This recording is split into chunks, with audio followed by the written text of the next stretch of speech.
नमस्कार सभी दोस्तों का स्वागत है आप सभी का आज की इस क्लास के अंदर। और दोस्तों आज का जो अपना क्लास का जो टॉपिक है वो है राजस्थान की जो वर्तमान 2026 के अंदर नवीनतम जो आर्थिक समीक्षा आई है बजट के साथ। 11 फरवरी को बजट आया था, उसमें राजस्थान सरकार की जो नवीनतम आर्थिक समीक्षा आई है उस नवीनतम आर्थिक समीक्षा के अंदर राजस्थान की अर्थव्यवस्था के महत्वपूर्ण विशेषता की बात करूंगा तो राजस्थान की इकोनॉमी के अंदर, राज्य की जीडीपी के अंदर, जीएसवीए के अंदर कृषि का, पशुपालन का, सेवा क्षेत्र का या उद्योग का या शिक्षा का या हम कह सकते हैं खनिज का या परिवहन तंत्र का या पर्यटन का हमारी जीडीपी के अंदर राजस्थान की इकोनॉमी के अंदर कितना रोल है, प्लस राजस्थान की जो प्रति व्यक्ति की आय स्थिर मूल्यों पे प्रचलित मूल्यों पे कितनी कितनी है।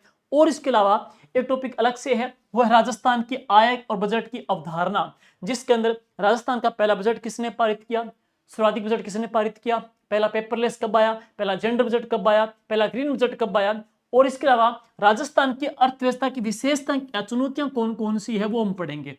तो ये जो टॉपिक एक तो यूं कहेंगे सभी में है ही है, लेकिन अलग से इस टॉपिक को और मेंशन डिवाइड किया, जैसे आय बजट की अवधारणा के नाम से, तो वो किया है वनपाल एग्जाम के अंदर, जो अभी इसी जून के लास्ट में आपका एग्जाम होने जा रहा है, उसमें भी बहुत इंपॉर्टेंट है। तो वनपाल वाले क्लास लगा ही लेना। लेकिन हमारी जो 2026 के अंदर बजट आया है उस बजट के अंदर हमारी जो इकोनॉमी जारी हुई है साथ साथ में, तो आगामी एसआई एग्जाम, आगामी यूआरओ एग्जाम, आगामी हम कह सकते हैं सेकंड ग्रेड एग्जाम के लिए भी ये क्लास बहुत इंपॉर्टेंट है। तो इस क्लास को अच्छे से देख लें। और एक बात और कहूंगा, क्लास की पीडीएफ टेलीग्राम पे डालते हैं, टेलीग्राम अभी बैन चल रहा है तो क्लास की जो पीडीएफ व्हाट्सएप चैनल पे आती नहीं है। तो जी के विद जहांगीर जो ऐप है उसका लिंक इस वीडियो में मिलेगा आपको, उस लिंक का इंस्टॉल कर लेना ऐप को। उसमें यूट्यूब फ्री पीडीएफ के नाम से आपको ये पीडीएफ वहां पे डाल देंगे, वहां से आप इसको डाउनलोड कर सकते हो। ओके, तो चलिए शुरुआत करते हैं ये क्लास। सबसे पहले मैं बात करूंगा 2026 के अकॉर्डिंग राज्य का सकल घरेलू जो उत्पाद है जीएसडीपी 2024-25 में स्थिर मूल्य पे कितना था, 2025-26 में स्थिर मूल्य पे कितना है और इस मुकाबले कितनी वृद्धि हुई है वो हम को पढ़ना है। सबसे पहले राजस्थान का सकल घरेलू जो उत्पाद है 2025-26 की बात करूंगा, वर्तमान का इंपॉर्टेंट है, वो है 9.82 लाख करोड़। लेकिन 2024-25 में कितना था, 9.03 लाख करोड़ है। तो उसमें 9.03 लाख करोड़ था, अब कितना है 9.82 लाख करोड़ है। तो 2024-25 के मुकाबले 2025-26 में वृद्धि जो कितनी हुई है वो 8.66% की वृद्धि हुई है। देखिए किसके ऊपर, स्थिर मूल्यों के ऊपर। अब बात आएगी वही बात प्रचलित मूल्यों के ऊपर। देखो दोस्तों, राज्य का सकल घरेलू जो उत्पाद है प्रचलित मूल्यों के ऊपर ये कितना था, 17.01 लाख करोड़, 17.01 लाख करोड़ रुपए था। और अब 2025-26 के अंदर राजस्थान का सकल घरेलू जो उत्पाद है वो प्रचलित मूल्यों के ऊपर वो है 18.75 लाख करोड़। पहले 17.01 लाख करोड़, अब है 18.75 लाख करोड़। वृद्धि देखा जाए, वृद्धि कितनी हुई है, 10.24% की वृद्धि है वो दर्ज की गई है। इसको अच्छे से देख लेना, वर्तमान वाले को वृद्धि को देख लेना। एक तो आ गया राज्य का जीएसडीपी स्थिर मूल्यों के ऊपर, एक आ जाएगा जीएसडीपी के अंदर प्रचलित मूल्यों के ऊपर। दोनों इंपॉर्टेंट है आपकी आगामी एग्जाम के लिए। अब देखो राजस्थान की जो जीडीपी है उसका भारत की टोटल जो जीडीपी में रोल कितना है, दोनों सेक्टर के अंदर, क्षेत्र फील्ड के अंदर, स्थिर मूल्यों पे और प्रचलित मूल्यों पे। तो भारत की जो जीडीपी है उसमें राजस्थान का जो रोल है वो कितना है, भारत की जो टोटल जीडीपी है, भारत की जीडीपी के अंदर राजस्थान का अंश कितना परसेंटेज है स्थिर मूल्यों के ऊपर और प्रचलित मूल्यों के ऊपर है, वो कितना कितना है। तो स्थिर मूल्यों पे कितना है 4.86, स्थिर मूल्य पे कितना आ जाएगा 4.86, 4.86 आ जाएगा। स्थिर मूल्य पे कितना है 4.86%, जबकि प्रचलित मूल्य के ऊपर कितना आ जाएगा 5.25% है। तो प्रचलित मूल्यों पे 5.25, स्थिर मूल्यों पे 4.86, 4.86 5.25% आ जाएगा। अब देखो राजस्थान की प्रति व्यक्ति आय, ये टॉपिक अलग से है, राजस्थान पुलिस में प्रश्न पूछा भी गया था, दोनों देख लेना। 2024-25 में कितनी थी और 2025-26 में कितनी है। राजस्थान की प्रति व्यक्ति की आय एक तो पढ़ेंगे स्थिर मूल्यों के ऊपर, एक पढ़ेंगे प्रचलित मूल्यों के ऊपर। देखो 2024-25 के अंदर राजस्थान की जो व्यक्ति की आय की बात करेंगे स्थिर मूल्यों के ऊपर, 2011 के अकॉर्डिंग राजस्थान की स्थिर मूल्यों के ऊपर प्रति व्यक्ति की जो आय थी ना वो कितनी थी? 95,762 रुपए थी। 95,762 रुपए थी 2024-25 के अंदर स्थिर मूल्यों पे। पेपर में लिखा आएगा चालू कीमतों पे या प्रचलित मूल्यों के ऊपर, तो ये स्थिर मूल्यों पे, तो ये चालू कीमतों पे प्रचलित वाली और ये स्थिर मूल्यों पे है, 95,762 है। और वही अब इस साल 2025-26 में वो कितनी हो गई है? 1,03,189, 1,03,189 रुपए हो गई है। वृद्धि कितनी हुई है? 7.776, 7.76% की है। 7.76% की वृद्धि है। जहां 95,000 थी वो 1,03,189 रुपए हो गए, 7.76% की वृद्धि हुई है। वही बात करेंगे प्रति व्यक्ति क्या है प्रचलित मूल्यों के ऊपर या स्थिर मूल्यों पे, वो 2024-25 में कितनी थी? उस समय कितनी थी? 1,85,095 रुपए, 1,85,095 रुपए। लेकिन वही 2025-26 में स्थिर मूल्य पे कितनी है? 2,02,349 रुपए। वृद्धि कितनी हुई है? 9.32, 9.32% की वृद्धि प्रचलित मूल्यों के ऊपर, लेकिन स्थिर मूल्यों पे 7.76% की वृद्धि हुई है स्थिर मूल्यों के ऊपर। और 9.82 जो हुई है, सॉरी 9.32 हुई है वो प्रचलित मूल्यों के ऊपर हुई है। ये देख लेना 100% क्वेश्चन पूरा उम्मीद है आपका। आया टॉपिक अलग से डाल रखा है तो आय अलग से डाल रखा है, तो आया क्या पता उस समय की अब की दोनों पूछ ले, कंपैरिजन करके पूछ ले, तो दोनों को अच्छे से आपको देख लेना है। अब चलते हैं नेक्स्ट। इसके बाद में पहली बार क्या है जिलों का भी डेटा आया है, तो राजस्थान की बात करेंगे। राजस्थान में प्रचलित मूल्यों के ऊपर, राजस्थान में प्रचलित कीमतों के ऊपर जिलेवार प्रति व्यक्ति का है सर्वाधिक किन किन जिले की है? तो सर्वाधिक है यहाँ पे, प्लस का मतलब सर्वाधिक है, तो सर्वाधिक में नंबर 1 तो अलवर, नंबर 2 जयपुर, नंबर 3 जैसलमेर। लेकिन राजस्थान में जिलेवार प्रति व्यक्ति की आय में सबसे कम जो पड़ेंगे प्रचलित कीमतों के ऊपर, तो सबसे कम में डूंगरपुर है, नंबर 2 पे धौलपुर है, नंबर 3 पे करौली है। वही बात करेंगे जिलेवार प्रति व्यक्ति की आय स्थिर कीमतों के ऊपर, तो सर्वाधिक में सेम आ जाएगा, कौन सा? अलवर आ जाएगा। फिर कौन सा आ जाएगा? जयपुर आ जाएगा। ये सेम है, ये सेम है, सेम है, सेम है, लेकिन ध्यान रहे प्रचलित कीमतों के ऊपर तो कौन सा है? जैसलमेर। प्रचलित पे जैसलमेर है। स्थिर मूल्यों की बात करेंगे तो स्थिर मूल्यों पे कौन सा है? जिला नंबर 3 पे राजसमंद है। कम की बात करेंगे तो प्रचलित में कम डूंगरपुर है, तो स्थिर में भी कौन सा? डूंगरपुर है। प्रचलित में कम में 2 नंबर पे धौलपुर है, तो स्थिर में 2 नंबर पे कौन सा आ जाएगा? बांसवाड़ा, और 3 पे कौन सा? करौली आ जाएगा। ये जिलेवार प्रति व्यक्ति का आय भी आप देख लेना। अब चलते हैं GSVA, सकल मूल्य वर्धन, सकल राज्य मूल्य वर्धन, सकल राज्य मूल्य वर्धन, सकल राज्य मूल्य वर्धन, जिसको बोलते हैं ग्रोस स्टेट वैल्यू एडेड, सकल राज्य मूल्य वर्धन। यानी कि इसका उपयोग क्या है? इसका उपयोग है क्षेत्रवार उत्पादन तथा वृद्धि दर का पता लगाने के लिए GSVA का यूज किया जाता है। तो सबसे पहले बात करेंगे GSVA 2025-26 के अकॉर्डिंग पढ़ेंगे स्थिर कीमतों पर कितना है? 8.79 लाख करोड़, जबकि प्रचलित कीमतों की बात करेंगे तो यह आ जाएगा 17.12 लाख करोड़ आ जाएगा। नेक्स्ट बात करेंगे, अब सबसे खास मोस्ट इंपोर्टेंट ये है, वेरी वेरी इंपोर्टेंट, यूं पढ़ेंगे प्रचलित कीमतों वाला, इसको अच्छे से स्क्रीनशॉट ले लेना। 100% यहां से क्वेश्चन छपने की पूरी प्रायोरिटी हम कह सकते हैं, डेफिनेटली क्वेश्चन आने की पूरी प्रायोरिटी रह सकती है। सबसे पहले बात करेंगे स्थिर कीमतों के ऊपर सकल राज्य मूल्य वर्धन है वो कितना है। देखो एक तरफ सेक्टर दे दिया, फील्ड दे दिया, दूसरी तरफ उस फील्ड में GSV का रोल कितना परसेंटेज है और उसमें वृद्धि कितनी हुई है। सबसे पहले एग्रीकल्चर की बात करेंगे, राज्य की जो टोटल इकोनॉमी है उसके अंदर सकल राज्य मूल्य वर्धन में कृषि का जो रोल है वो कितना है? 25.33% है स्थिर मूल्यों पे। अगर वही बात कृषि का प्रचलित कीमतों पे पूछेगा तो 25.74 आ जाएगा। स्थिर पे कितना है? 25.33 है।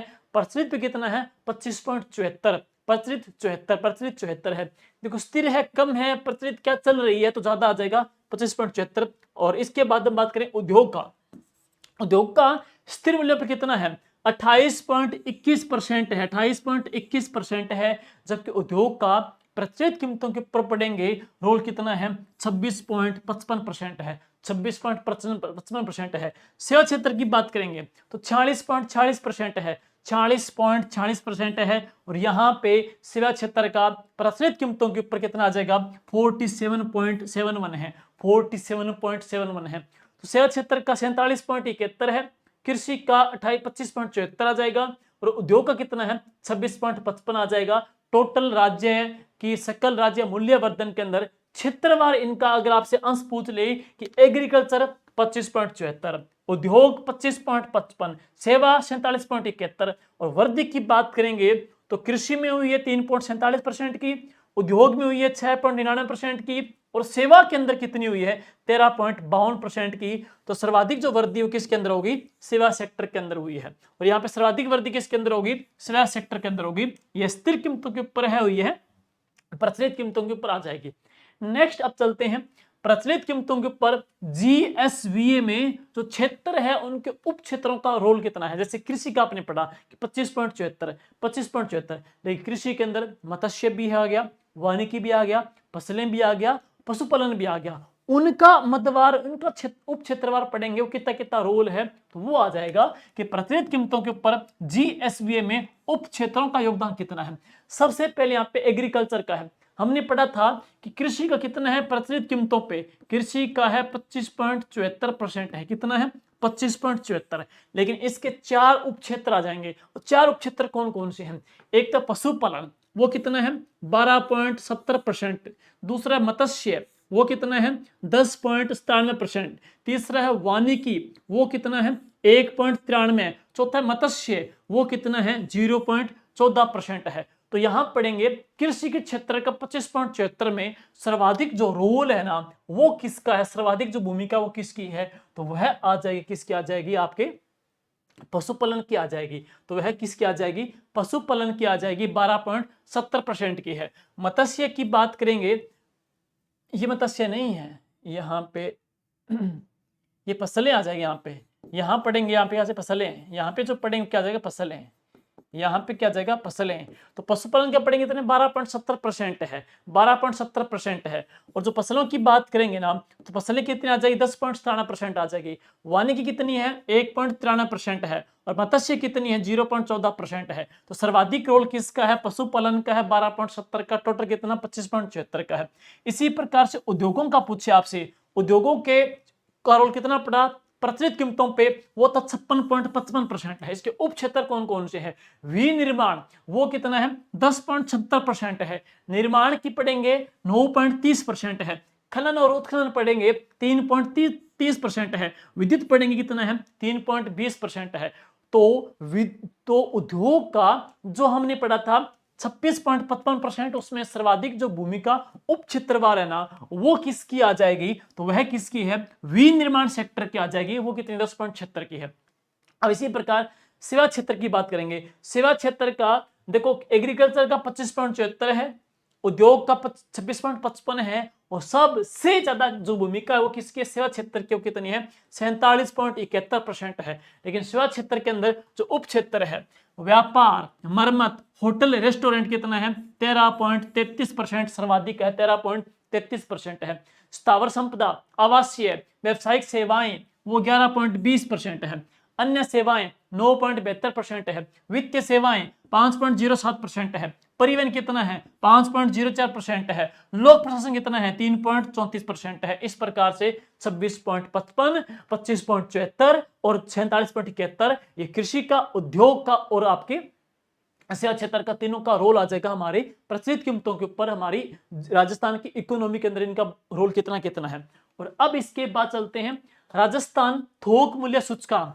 राजस्थान थोक मूल्य सूचकांक जिसको बोलते हैं WPI, और इसका जो आधार वर्ष पूछ ले कि WPI का जो आधार वर्ष है वो कौन सा, 1999। और ये कब जारी होता है, वार्षिक 6 महीने का, मासिक, तो यह मासिक जारी किया जाता है। तो WPI का आधार वर्ष 1999 है, यह मंथली जारी होता है। लेकिन एक बात ध्यान रहे, इसमें केवल वस्तुएं शामिल होती, इसमें सेवाएं शामिल नहीं होती। कथन आ सकते हैं। तो WPI क्या है, आधार वर्ष 1999 जारी होता है मंथली, इसके अंदर सेवाएं शामिल नहीं होती, इसमें केवल वस्तुएं शामिल की जाती है। अब बात करेंगे राजस्थान का राजस्व घाटा। देखो 2024-25 की बात करेंगे, राजस्थान का राजस्व घाटा। देखो राजस्थान का जो राजस्व घाटा था ना वो था कितना, 41,950 करोड़ रुपए। इसमें राजस्थान में कुल राजस्व जो व्यय हुआ था ना वो हुआ था 26,026, यहाँ पढ़ेंगे 2,69,200। और कुल राजस्व प्राप्तियां कितनी थी, 2,27,250। तो घाटा देखेंगे कितना हो जाएगा, 41,950। राजस्थान के टोटल जीएसडीपी का जो घाटा है ना वो 2.47% है। इसी प्रकार राजस्थान का राजकोषीय घाटा, सरकार के द्वारा एक वित्त वर्ष में अपने सभी प्रकार के खर्चों को पूरा करने के लिए जो ऋण लिया जाता है उसको क्या बोलते हैं, राजकोषीय घाटा। तो राजस्थान का राजकोषीय घाटा 2023-24 में 65,580 करोड़ रुपए था। तो 2024-25 में कितना हो जाएगा, 72,420 करोड़। 72,420 करोड़ हमारा राजकोषीय घाटा हो जाएगा। अब चलते हैं, वेरी वेरी इंपॉर्टेंट मैं लगा रहा हूं, मोस्ट इंपॉर्टेंट। राजस्थान का अभी 2025-26 में टोटल हमारा जो खाद्यान्न उत्पादन है ना वो कितना हुआ है, 283.98 लाख मेट्रिक टन। राजस्थान का 2025-26 में टोटल जो खाद्यान्न उत्पादन है वो कितना हुआ था, 283.98 लाख मेट्रिक टन। लेकिन इससे एक साल पहले हमारा जो फाइनेंशियल ईयर था उसमें राजस्थान में जो कुल खाद्यान्न जो उत्पादन था ना वो था 309.62 लाख मेट्रिक टन। तो विगत वर्ष के मुकाबले क्या हुआ है, खाद्यान्न में कमी दर्ज की गई है। पहले कितना था, 309.62 lakh LMT lakh metric ton, और अब कितना है, 283.98 lakh metric ton. Very very important है, सेकंड ग्रेड एग्जाम वाले स्क्रीनशॉट ले सकते हो, क्वेश्चन मिल सकता है आपको एग्जाम के अंदर। 283.98 कंपैरिजन करेंगे तो लास्ट 2024-25 के साथ कितना है, 309.62। तो अब है कमी हुई है कुल खाद्यान्न के अंदर है। अब पढ़ेंगे उद्योगों के अंदर। तो औद्योगिक जो उत्पादन सूचकांक इंडेक्स है ना हमारा जो नवंबर 2025 तक उसका स्कोर कितना था, 153.29 था। और इसका जो आधार वर्ष है 2011-12 इसका आधार वर्ष लिया जाता है। तो इसका आधार वर्ष, और जो WPI है उसका आधार वर्ष 1999 है, इसका आधार वर्ष 2011-12 है। और थोक मूल्य सूचकांक है वो कितना है, 399.74। और राजस्थान में वाणिज्यिक जो बैंक साख जो ऋण है ना वो कितना है, वो है 69,1943 करोड़। 69,1943 करोड़ हमारा वाणिज्य बैंक साख जो लिया गया है। और एक प्रश्न और सेकंड ग्रेड एग्जाम के लिए भी इंपॉर्टेंट है, वीडियो के लिए इंपॉर्टेंट, सीटी के लिए। देखो राजस्थान में उद्योगों को जिला स्तर पर विकसित करने के लिए 1978 के अंदर 1978 के अंदर जिला उद्योग केंद्र की स्थापना हुई थी। तो राजस्थान में उस समय 36 तो जिला उद्योग केंद्र बनाए गए थे और 8 उसके उप केंद्र बनाए गए थे, ब्यावर वगैरह कुछ क्षेत्र थे। अब अभी इको सर्वे आई है 2025-26 की, उसमें चेंज हो गया, ध्यान रहे। पहले 36 थे, अब एग्जाम में आ जाए कि राजस्थान में वर्तमान में जिला उद्योग केंद्र की संख्या कितनी है, 43। ध्यान दीजिएगा, मैं बार बार रिपीट कर रहा हूं, पहले 36 थे DCI जिला उद्योग केंद्र। वर्तमान में राजस्थान में DCI जिला उद्योग केंद्र है वो कितने हैं, 43, 43। उससे पहले राजस्थान में जिला उद्योग उप केंद्र 8 थे, वर्तमान में जिला उद्योग उप केंद्र कितने, 6। तो पहले 8 अब 6, पहले 36 अब कितने हैं, 43। और एक बात, राजस्थान से निर्यात किए जाने वाली शीर्ष 5 जो चीजें हैं उनको क्रमवाइज सेट करेंगे। तो सबसे पहले है इंजीनियरिंग, फिर नंबर 2 पे क्या है, जवाहरात, हीरे जवाहरात। नंबर 3 पे क्या है, धातुएं। और नंबर 4 पे क्या है, कपड़ा। नंबर 5 पे क्या है, हैंडीक्राफ्ट प्रोडक्ट है। सबसे पहले पढ़ेंगे नंबर 1 इंजीनियरिंग, अभियांत्रिकी बोलते हैं इसको। नंबर 2 पे जेम्स, ज्वेलरी, जवाहरात। नंबर 3 पे धातुएं। नंबर 4 पे कपड़ा। नंबर 5 पे क्या है, हैंडीक्राफ्ट प्रोडक्ट होता है, हस्तकला के जो उत्पाद होते हैं। इसी प्रकार खनिज की बात करेंगे तो राजस्थान में टोटल कितने प्रकार के खनिजों का भंडारण है, राजस्थान में कुल 82 प्रकार के खनिज पाए जाते हैं नवीनतम इको सर्वे के अकॉर्डिंग। और उनमें से कितने खनिजों का उत्पादन हो रहा है, 57 खनिजों का उत्पादन हो रहा है। राजस्थान की जो खनिज नीति है या विजन 2047 का है, तो राजस्थान के विजन 2047 के मुकाबले जो उत्पादित हो रहे खनिज 57 है ना, उन 57 को 2047 तक कितना करना है, 70 करना है। 47 तक कितना करना है, 70 करना है। अभी हो कितना आ रहा है, 57, इसको कितना करना है, 70 करना है। तेल या ऊर्जा की बात करेंगे तो भारत के कुल तेल उत्पादन का भारत के टोटल तेल उत्पादन का तकरीबन 12% रोल है वो राजस्थान देता है तेल, और तेल उत्पादन में राजस्थान का कच्चे तेल राजस्थान का देश में दूसरे स्थान पे है। तो पहले स्थान पे पुणे महाराष्ट्र आ जाएगा, राजस्थान देश में 2 नंबर रैंक पे आ जाएगा। इसके बाद अभी ऑनशोर नेचुरल गैस प्राकृतिक गैस उत्पादन में भी राजस्थान की देश भर में कौन सी रैंक है, सेकंड रैंक है। कच्चे तेल में सेकंड है, और इसके बाद में नेचुरल जो गैस है उसमें भी हम कौन से स्थान पे, सेकंड रैंक पर हम काबिज है। पर्यटन देखो, अभी फर्स्ट ग्रेड के अंदर प्रश्न पूछा गया था पर्यटन से है। तो 2025 में हमारे राजस्थान में जो पर्यटक जो आए थे ना, उनकी संख्या पूछी वो कितनी थी, 2544.48 2544.48 लाख पर्यटक हमारे राजस्थान में आए थे 2025 के अंदर, इस साल के अंदर। और उसमें से 25.03 तो लाख जो घरेलू पर्यटक थे, स्वदेशी पर्यटक थे, लेकिन 19.45 लाख के विदेशी पर्यटक थे। और विदेशी पर्यटक में सर्वाधिक कौन सी कंट्री से आए, यूएसए से आए, नंबर 2 पे यूके से आए, नंबर 3 पे फ्रांस से आए। वापस पढ़ेंगे, टोटल कितने हमारे यहाँ पे पर्यटक आए थे, 2544.48 उनमें से विदेशी कितने थे, 19.45 लाख विदेशी आए। नंबर फर्स्ट यूएसए से, नंबर 2 यूके से, नंबर 3 फ्रांस से आए। और राजस्थान में सर्वाधिक जो घरेलू पर्यटक स्वदेशी पर्यटक राजस्थान में ज्यादा आए हैं, वो कहां पे आए हैं, नंबर 1 खाटू श्याम जी में आए हैं, खाटू श्याम जी में आए हैं। नंबर 2 पूंछरी का लोठा है, पूंछरी का लोठा, पूंछरी का जो लोठा है मंदिर है, बहुत फेमस मंदिर है, अभी चर्चा में रहा है, इसको हम कह सकते हैं काफी चर्चित मंदिर है, चर्चा में रहा है। और तीसरा कौन सा, पुष्कर आए हैं। लेकिन अभी फर्स्ट ग्रेड पूछा गया सर्वाधिक विदेशी पर्यटक कहां कहां पे आए हैं, तो सर्वाधिक विदेशी पर्यटक में नंबर 1 पे जयपुर है, नंबर 2 पे उदयपुर, नंबर 3 पे जोधपुर है। जयपुर उदयपुर, जयपुर उदयपुर जोधपुर, जयपुर उदयपुर जोधपुर विदेशी पर्यटक आए कितने, 19.45। सर्वाधिक कौन सी कंट्री से, यूएसए से, फिर यूके से, फिर फ्रांस से आए हैं। और इसके बाद चलते हैं ऊर्जा की अधिष्ठापित क्षमता। राजस्थान की जो एनर्जी है उसकी टोटल जो अधिष्ठापित जो ऊर्जा की जो कैपेसिटी है ना, वो कितनी है, 31,556.43 मेगावाट, 31,556.43 मेगावाट दिसंबर 2025 तक। तो दिसंबर 2025 तक राजस्थान की ऊर्जा की अधिष्ठापित जो क्षमता है वो है 31,556.43 मेगावाट है। अब राजस्थान के राज्य की पड़ेगी कितनी आ जाएगी, 9,447.79 मेगावाट। केंद्र की जो सेंटर की पड़ेगी वो कितनी है, 3856.07 मेगावाट। और इसके अलावा Rajasthan Rajya Akshay Urja Nigam, Rajasthan state miners and mines limited और निजी जो अंबानी ग्रुप, अडानी ग्रुप, उनके द्वारा कितनी ऊर्जा का उत्पादन हो रहा है, तो उनके द्वारा पवन, बायोगैस, गैस, सौर ऊर्जा के पड़ेंगे कितना है, 18,252.57 है। टोटल मिलाकर के हम जो देखेंगे तो कितनी आ जाएगी, 31। सिंपल पूछेगा कि राजस्थान की दिसंबर 2025 तक ऊर्जा की अधिस्थापित जो क्षमता कितनी है, 31,556.43 मेगावाट। माइंड में बिठा लेना, 31,556.43 मेगावाट है। दिसंबर 2025 तक राजस्थान के जो थर्मल जो तापीय क्षमता वो कितनी थी, 7830 मेगावाट थी। केंद्र की थर्मल कितनी थी, 2193 मेगावाट थी। और राजस्थान में दिसंबर 2025 तक सौर ऊर्जा की क्षमता कितनी थी, 98 मेगावाट थी। और पवन ऊर्जा की क्षमता कितनी थी, 44.16.12 मेगावाट थी। अब बात करेंगे सड़कों के बारे में। तो राजस्थान में सड़कों की बात करेंगे, मार्च 2025 में राजस्थान में सड़कों की टोटल लंबाई कितनी है, मार्च 2025 में राजस्थान में सड़कों की लंबाई थी, यहां कितनी है, 3,35,306 किलोमीटर, 3,35,306 किलोमीटर है। मार्च 2025 में राजस्थान में सड़कों का घनत्व कितना है, ये प्रश्न पूछा गया है।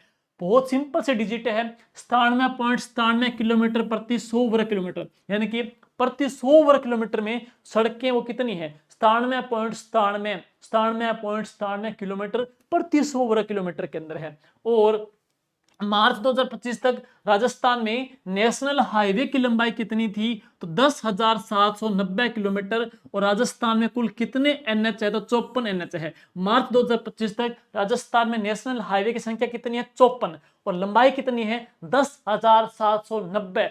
सड़क घनत्व कितना है, 97.97 एनएच कितने हैं, 54। लंबाई कितनी है, 10,790।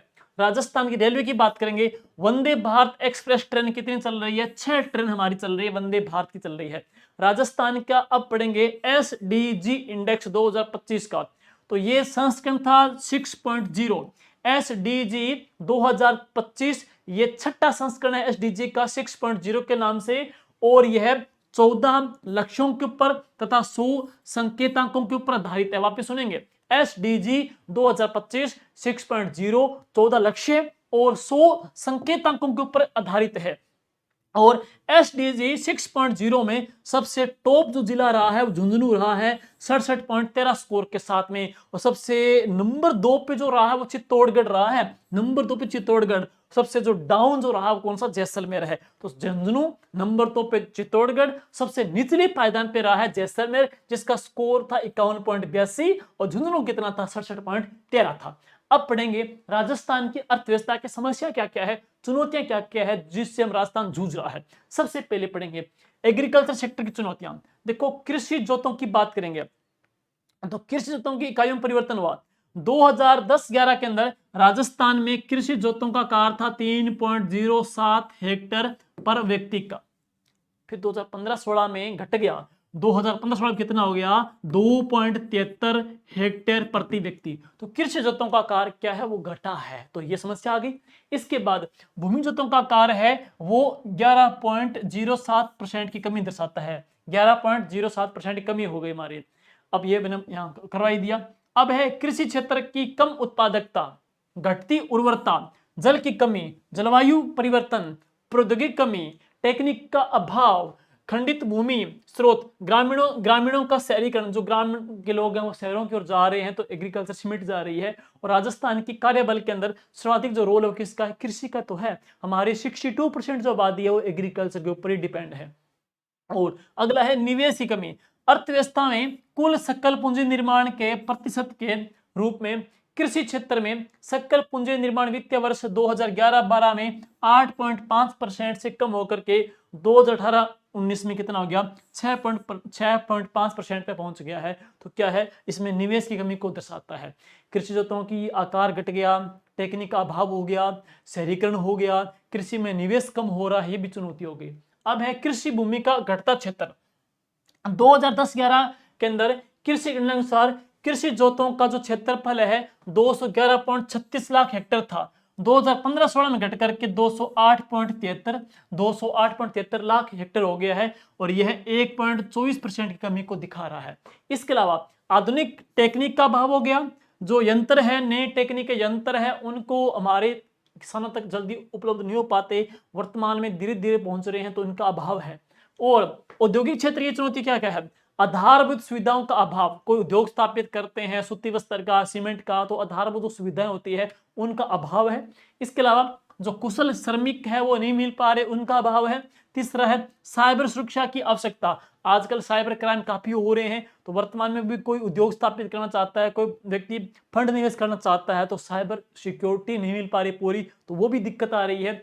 इसके अलावा निवेश में प्रॉब्लम आ रही है, लेकिन राज्य सरकार ने युवा स्वरोजगार योजना या यहाँ पढ़ेंगे डीबीटी के माध्यम से, डॉक्टर भीमराव अंबेडकर जो डीबीटी वाउचर योजना चलाई जा रही है उसके माध्यम से, स्वरोजगार योजना के माध्यम से, लखपति दीदी के माध्यम से, कई सरकार की जन कल्याणकारी योजनाएं जिसके माध्यम से यहाँ युवाओं को, महिलाओं को औद्योगिक क्षेत्र के अंदर जोड़ा जा रहा है। और इसके अलावा तकनीक का अभाव तो है सभी के अंदर। नेक्स्ट है राजस्थान को अनुसंधान एवं विकास, विज्ञान, प्रौद्योगिकी की स्टार्टअप को भी समर्थन देकर के राज्य में उद्यमशील को बढ़ावा देना चाहिए। राज्य में सेवा क्षेत्र की क्या चुनौतियां हैं? शिक्षा और साक्षरता का स्तर काफी कम है, और ग्रामीण क्षेत्र, दुर्गम क्षेत्र में बैंकिंग सुविधा, कोई बैंक वगैरह जो इंटीरियर गांव है वहां पे पहुंच नहीं पाते, फैसिलिटी नहीं मिल पाती। अविकसित बुनियादी ढांचा पूरा विकसित नहीं हुआ है, तकनीक की दृष्टि से अभी क्या पिछड़ापन है। और प्रौद्योगिकी के निम्न स्तर, नवीनतम तकनीक के लिए जमीनी स्तर पर लाने हेतु कुशल कार्मिकों की आवश्यकता होती है, अतः मानव पूंजी की कमी, कुशल श्रम का अभाव आदि नवीनतम प्रौद्योगिकी के अंदर में प्रसार में जटिलता उत्पन्न करते हैं। ग्रामीण क्षेत्रों में बैंकिंग, ई मित्र सेवाओं का भी अभाव है। स्वास्थ्य सेवा, राजस्थान में स्वास्थ्य सुविधाओं की पूर्णतः अभाव ही है, और ग्रामीण दुर्गम क्षेत्रों में अब भी उत्तम सुविधाएं पूर्णतः पहुंची नहीं है। इसके अलावा लैंगिक असमानता है, राज्य में लैंगिक असमानता, बाल विवाह आदि सामाजिक समस्याएं अक्सर आती रहती है और लिंग आधारित भेदभाव, अशिक्षा आदि समस्याएं विद्यमान रहती है। नारी सशक्तिकरण को मजबूत करके, लैंगिक असमानता का उन्मूलन करके राज्य के समग्र विकास में एक नव चेतना का प्रसार करने की बहुत ही परम आवश्यकता है। और गरीबी और बेरोजगारी, राज्य में गरीबी की दर काफी अधिक है, रोजगार के अवसरों की काफी कमी है। राज्य की बेरोजगारी की दर काफी दिन प्रतिदिन बढ़ती जा रही है, जो कि राज्य की अर्थव्यवस्था के नेगेटिविटी घटकों में से एक बहुत ही महत्वपूर्ण घटक है, जो हमारी अर्थव्यवस्था की समस्या चुनौती को दिखाता है। और शिक्षा, वर्तमान में राजस्थान शैक्षिक परिदृश्य बुनियादी ढांचे के मामले में भी चुनौतियों का सामना कर रहा है। राजस्थान की टोटल जो साक्षरता है 66.1% है 2011 की जनगणना के अकॉर्डिंग, तथा महिला साक्षरता कितनी है 52.1% है, पुरुष कितनी है 79.2% है। अन्य कारक सूखा, मरुस्थलीकरण, जनसंख्या की तीव्र वृद्धि हो गई या बुनियादी ढांचे का अभाव आदि समस्याएं इसके अंदर आ जाती है। तो ये था राजस्थान की अर्थव्यवस्था की विशेषता, चुनौतियां। और इसके बाद में है राज्य की बजट की अवधारणा और राज्य का बजट 2025 का और बजट 2026 की जो महत्वपूर्ण घटक है वो हम पढ़ेंगे। सबसे पहले यहां देखते हैं अर्थव्यवस्था में सरकार के आगामी वर्ष के आय व्यय के ब्यौरे को क्या बोलते हैं, बजट कहते हैं। और भारत में इसका प्रावधान संविधान के अनुच्छेद 112 में किया गया है। तो बजट का जो प्रावधान है संविधान के आर्टिकल 112 के अंदर समाहित है। बजट शब्द फ्रांसीसी शब्द बुजेट से बना है, जिसका अर्थ क्या होता है, चमड़े का बैग होता है। और 1803 में सर्वप्रथम बजट शब्द का प्रयोग किया गया। तो सबसे पहले बजट शब्द कब आया था, 1803 के अंदर आया था।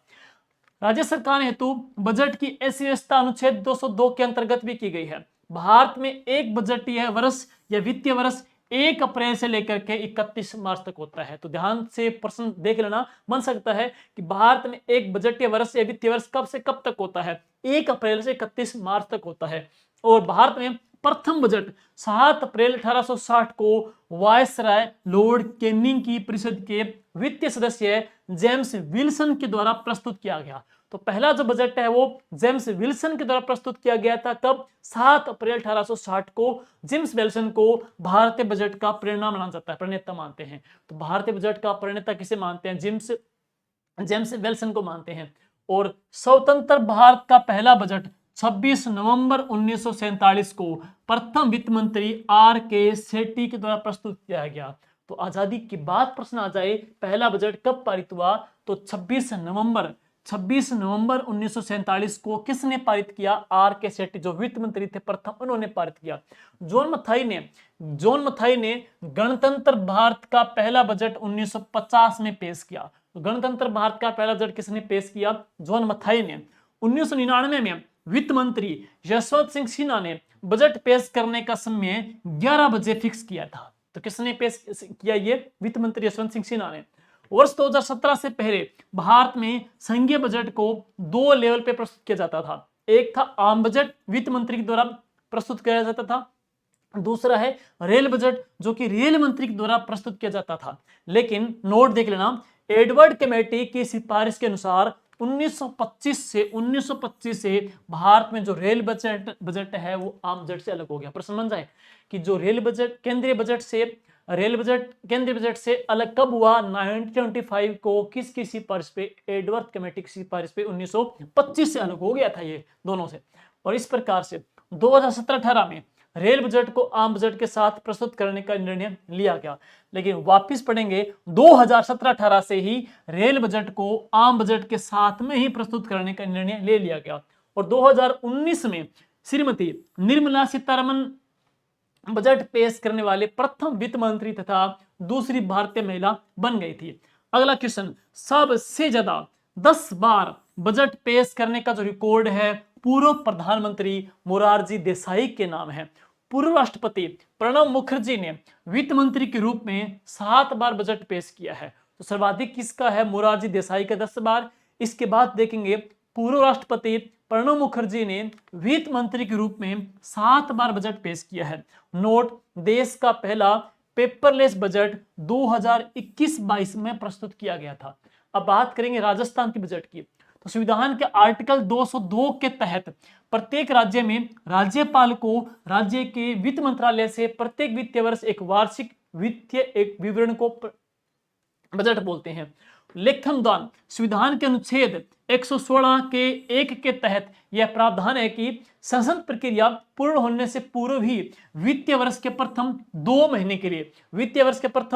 महीने के लिए कार्यपालिका को अग्रिम अनुदान की स्वीकृत करके व्यय करने की अनुमति प्रदान कर सकती है, जिसको क्या बोलते हैं, लेखन अनुदान। राजस्थान का लेखन अनुदान बजट अभी पेश हुआ था और लेखन अनुदान कुल बजट का 1/6 भाग होता है। तो लेखन अनुदान कुल बजट का 1/6 भाग होता है। स्टार्टिंग के हम पढ़ेंगे वित्तीय वर्ष के प्रथम 2 महीने के लिए है और यह संविधान के आर्टिकल 116 के सब आर्टिकल 1 के तहत इसका प्रावधान है। और अब चलते हैं नेक्स्ट। राज्य का पहला बजट 4 अप्रैल 1952 को विधानसभा में पेश किया गया और यह बजट वित्त मंत्री नाथूराम मिर्धा ने पेश किया। तो राजस्थान का पहला बजट कब और किसने पेश किया? पहला बजट 4 अप्रैल 1952 को किसने पेश किया? नाथूराम जी मिर्धा ने पेश किया। राज्य का पहला जेंडर बजट 2012-13 में पेश हुआ। राज्य का पहला पेपरलेस बजट 2021-22 में हुआ। राज्य का पहला कृषि बजट 2022-23 में हुआ। ध्यान दीजिएगा, राजस्थान का पहला जेंडर बजट, राज्य का पहला पेपरलेस बजट, राज्य का पहला कृषि बजट, तीनों है। पहला कृषि बजट, पहला पेपरलेस, पहला जेंडर बजट। राजस्थान के इन तीनों बजट को किसने पारित किया? अशोक गहलोत ने पारित किया। लेकिन ध्यान रहे, राजस्थान का पहला ग्रीन बजट पूछे आपसे तो दिया कुमारी जी ने पेश किया है, लेकिन ये तीनों पूछे तो अशोक गहलोत ने पेश किए हैं। और उपयुक्त तीनों बजट पूर्व मुख्यमंत्री अशोक गहलोत के द्वारा जारी किए गए थे। राज्य में सबसे ज्यादा बार बजट पेश करने वाले मुख्यमंत्री कौन है? अशोक गहलोत है तथा वसुंधरा राजे सिंधिया दोनों ने 10-10 बार बजट पेश किया है। भारत की बात करेंगे तो भारत को आपको बता ही दिया, मोरारजी देसाई का 10 बार, राजस्थान में अशोक गहलोत और वसुंधरा जी ने 10-10 बार बजट है वो पेश किया है। और बजनाल सरकार की बात करेंगे तो 16 विधानसभा के अंदर दिया कुमारी जी ने राजस्थान की दूसरी महिला वित्त मंत्री है, प्रथम कौन थी? वसुंधरा राजे सिंधिया। तो राजस्थान की दूसरी महिला वित्त मंत्री है दिया कुमारी जी ने बजट पेश किया था। 16वीं विधानसभा का पहला पूर्ण बजट 2024-25 में जारी किया गया था। हालांकि इससे पहले फेब 2024 में जारी किया गया था, जो कि लेखन अनुदान था, जो मैंने पीछे करवा दिया। बजट 2024-25 की थीम थी आपनो अग्नि राजस्थान थी और बजट 2025-26 की थीम क्या थी? ग्रीन थीम थी। और राजस्थान का पहला जो ग्रीन बजट है वो 2025-26 को पेश किया गया था। और ये प्रश्न आ भी जाए तो किसने पेश किया? दिया कुमारी जी ने। पहला ग्रीन बजट है कब आया? 2025-26 के अंदर आया था। और बजट 2025-26 की 10 संकल्पनाएं थी। बजट 2025-26 का लक्ष्य था 2029 तक राजस्थान की जो अर्थव्यवस्था है उसको $350 बिलियन हासिल करना है। और बजट 2026-23 यह तीसरा पूर्ण बजट है, यह तीसरा पूर्ण बजट है 2030 तक। बजट 2026-23 की बात करेंगे तो यह तीसरा पूर्ण बजट है। और वित्त वर्ष 2026-23 का वार्षिक बजट राजस्थान की विधानसभा में 11 फरवरी 2026 को पेश किया गया। और किसने पेश किया? उप मुख्यमंत्री एवं वित्त मंत्री सुश्री दिया कुमारी जी ने पेश किया था। और नेक्स्ट, बजट के मेन पॉइंट क्या क्या है? बजट का कुल आकार है 6,10,956 करोड़ रुपए। कुल राजस्व प्राप्तियां कितनी है? 3,25,740 करोड़ 14 लाख। राजस्व व्यय कितना है? 3,50,54 करोड़ 7 लाख। राजस्व घाटा कितना है? 24,313 करोड़ 93 लाख। राजकोषीय घाटा कितना है? 79,492 करोड़ 52 लाख। और अब देखो, वर्ष 2030 तक राजस्थान की इकोनॉमी को $350 बिलियन करना है। और ये वेरी वेरी इंपॉर्टेंट है कि 2030 तक राजस्थान की अर्थव्यवस्था को कितना करना है? $350 बिलियन। और विजन 2047 तक राजस्थान की जो अर्थव्यवस्था है उसको कितना $1 ट्रिलियन करने का टारगेट है वो रखा गया है। तो 4.3 आ जाएगा 2047 तक का।